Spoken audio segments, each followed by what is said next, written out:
Sinabi ngayon ng kampo ni Janet Lim Napoles na wala siyang pinabibigay na regalo o pera para kay GMA Network Consultant for Radio at 24 Oras anchor Mike Enriquez.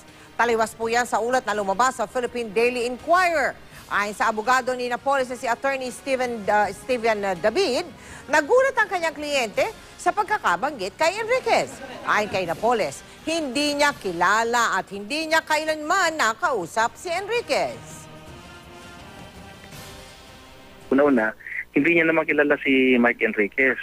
Bakit daw niya bibigyan ng pera si Mike Enriquez? Hindi nga niya alam kung saan galing yung idea na yun eh. Wala rin siyang binigyan na tao para kay Mike Enriquez. Nauna rito itinanggi na rin ng TV director na Simon Arroyo ang ulat na may ipinaabot sa kanyang regalo para kay Enriquez. Sa kanyang pirmadong salaysay, mariing itinanggi ni Arroyo na tumanggap siya ng anumang halaga mula kay Napoles, liban sa kanyang consultancy fee. Hindi rin daw siya tumanggap ng pera para sa ibang tao.